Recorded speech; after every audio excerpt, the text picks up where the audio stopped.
The desperate message, the transmission reached Earth at 3:47 Greenwich Mean Time on a Tuesday that would change the course of human history forever. Dr. Alina Vasquez was working the night shift at the Arecibo Deep Space Communications Array when the signal pierced through the cosmic background noise like a knife through silk. She had been monitoring routine satellite feeds when every screen in the facility suddenly blazed with an alien frequency that shouldn't have existed. The message was beautiful and terrifying, crystalline tones that seemed to carry emotions directly into the listener's mind, followed by what could only be desperate pleading.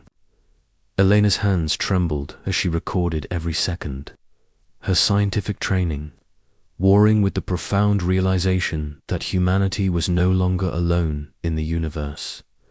The signal originated from a star system 847 light-years away, yet somehow it had reached Earth instantaneously.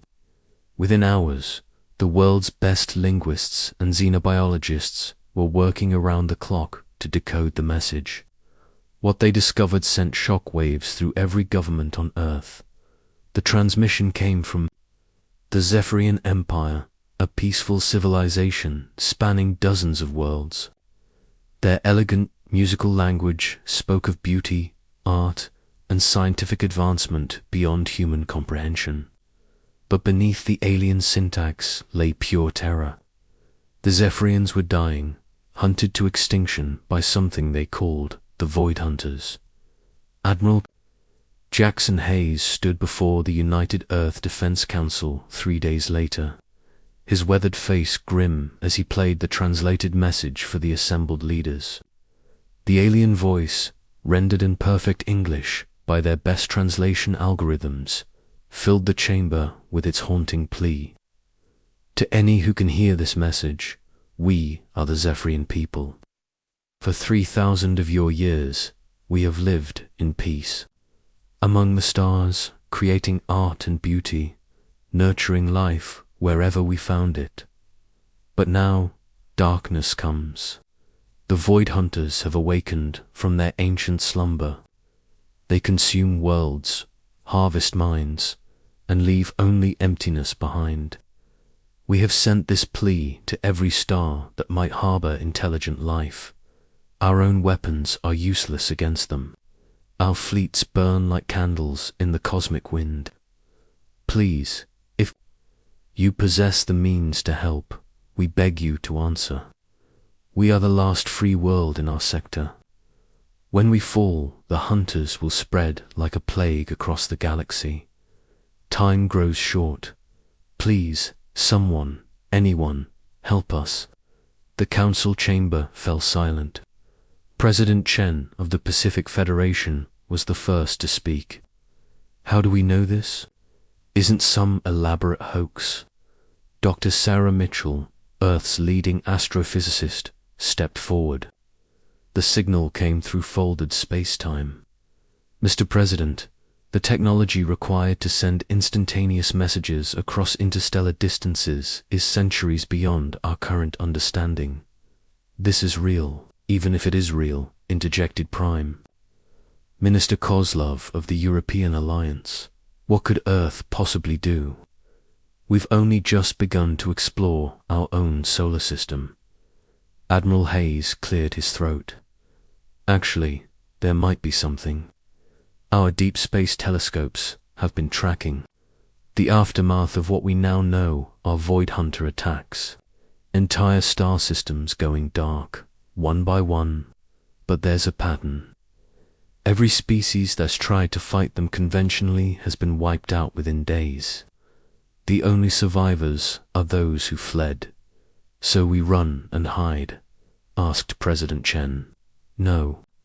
Hayes replied, his eyes steel grey. We do what humanity has always done when faced with impossible odds. We fight dirty. The debate raged for hours. Some argued that Earth should maintain radio silence, hoping the Void Hunters would never find them. Others insisted they had a moral obligation to help. But it was General Maria Santos who cut through the arguments with brutal honesty. "Look at our history," she said, standing before the holographic display showing Earth's bloodiest conflicts. "Every major power, every empire, every civilization we've ever built has been forged in war. We've fought with sticks and stones, with swords and guns, with nuclear fire and chemical death. We've turned warfare into an art form because we've never had any choice. While these Zephyrians were creating beauty, we were perfecting the science of controlled violence." She gestured to classified files appearing on their screens.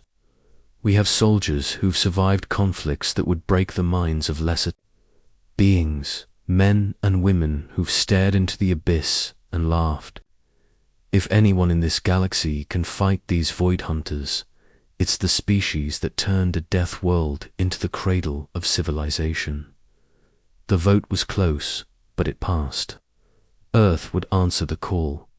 The selection process for humanity's first interstellar military mission was unlike anything in history. They needed soldiers who could function in environments no human had ever experienced, who could face horrors beyond imagination without breaking. They needed the best of the worst that humanity had to offer. The call went out through classified channels to every Special Forces unit, every Black Ops division, every military organization that officially didn't exist. The requirements were simple and terrifying: combat experience in impossible situations, psychological profiles indicating extreme resilience, and most importantly, volunteers only. No one would be forced to take what everyone knew was likely a one-way trip. Thousands applied. 3 were chosen. The Outcasts Assemble. Captain Sarah Kane earned her nickname Iron during the siege of New Damascus, where she held a forward position for 72 hours. Against overwhelming odds after her unit was cut off behind enemy lines. She had been buried alive twice during artillery barrages and continued fighting with a punctured lung and broken ribs. When rescue finally arrived, they found her standing over the bodies of 37 enemy soldiers, still holding her position despite having run out of ammunition 6 hours earlier. Kane stood 6 feet tall with short-cropped blonde hair and scars that told stories she never shared. Her blue eyes held the kind of cold calculation that made even veteran soldiers uncomfortable.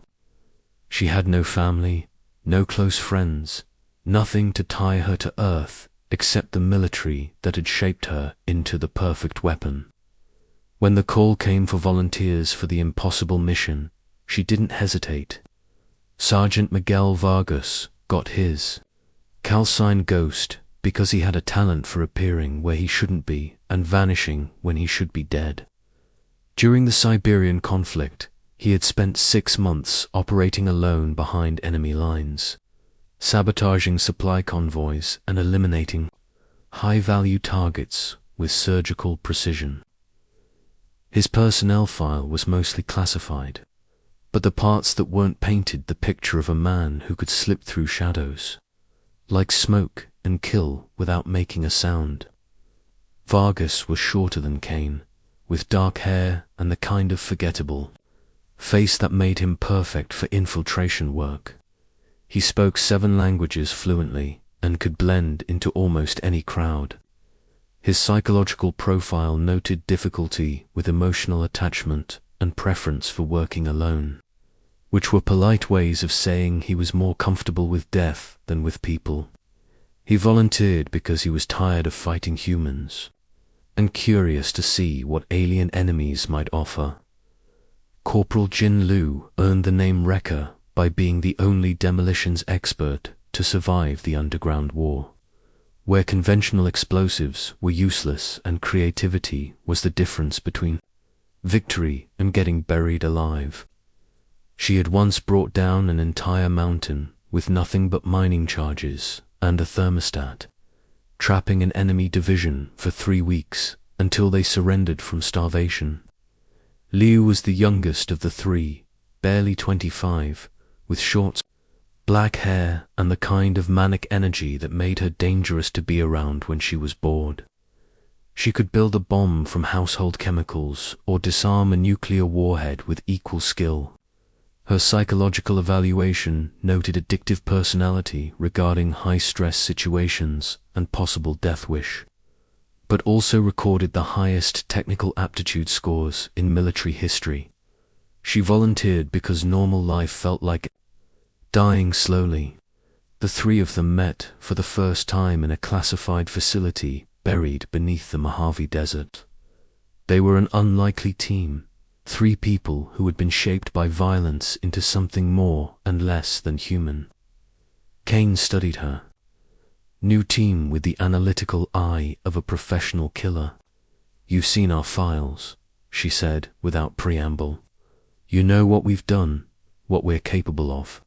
In 6 weeks, we're going to climb aboard an experimental starship and travel further from home than any human in history. We're going to fight enemies we've never seen, in environments we've never trained for, with weapons we've never used. Most likely, we're going to die out there."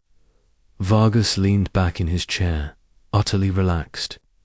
"Ma'am, with respect, I've been dying slowly on Earth. For years, at least this sounds interesting." Liu grinned, the expression somehow more unsettling than comforting. "Plus, I've always wondered if alien technology explodes differently than our stuff." Kane allowed herself a small smile. "Good. Because interesting doesn't begin to cover what we're walking into. The next 6 weeks were unlike any training in military history. Earth's best scientists worked around the clock to prepare them for conditions they could only guess at. They learned to fight in zero gravity, to operate in atmospheres that would kill normal humans, to use weapons that barely existed outside of theoretical physics. The Starship Prometheus was humanity's first attempt at faster-than-light travel, built around technology reverse-engineered from the Zephyrian distress signal. It was more missile than ship, designed for speed rather than comfort. The three soldiers would travel in cryogenic suspension for most of the journey, awakening only when they reached their destination. Dr. Vasquez, the woman who had first received the alien transmission, briefed them on what little they knew about their enemies. The Void Hunters appear to be artificial intelligences of incredible sophistication. They don't communicate, they don't negotiate, they simply consume. Every biological intelligence they encounter is absorbed into their collective consciousness. Think of them as a virus that feeds on thought itself. "Lovely," muttered Liu. "How do you kill something that doesn't technically live?" "That's what you're going to find out," Dr. Vasquez replied. "Based on our analysis of the attacks, conventional weapons are useless. Energy shields, kinetic barriers, even nuclear weapons have no effect. But there's something about biological intelligence, about consciousness itself, that they need. They don't just destroy, they harvest."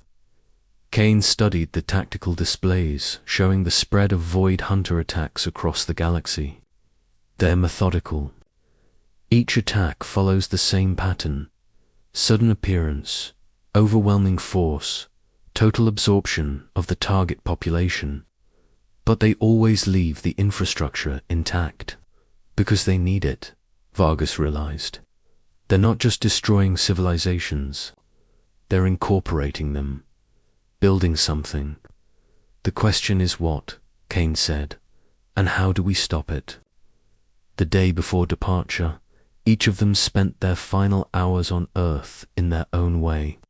Kane stood alone on the observation deck, looking out at the stars that had always seemed so distant and now seemed so close. Vargas disappeared into the city, returning hours later with a kind of satisfied expression that suggested he'd settled old debts. Liu spent the entire night in the armory, lovingly preparing explosives that she hoped would work in environments no human had ever imagined. As the Prometheus prepared for launch, Admiral Hayes addressed them one final time. "You represent not just humanity, but the hope of an entire galaxy. The Zephyrians don't know we're coming. For all they know, their message vanished into empty space. When you arrive, you'll be their first contact with our species. Make it count." Kane saluted smartly. "Sir, we'll do what we do best." "Which is what, Captain?" Kane's smile was sharp as a blade. "Survive the impossible and kill what needs killing." The Prometheus launched at dawn, carrying 3 of humanity's most dangerous soldiers toward a war that would determine the fate of every thinking being in the galaxy. As Earth fell away behind them, Kane allowed herself one last look at the blue marble that had forged them in its violent crucible. They were going to show the galaxy what happened when you threatened a species that had clawed its way to the top of the food chain on a world where everything wanted to kill them. The Void Hunters were about to meet humanity's finest, and humanity's finest had never lost a war.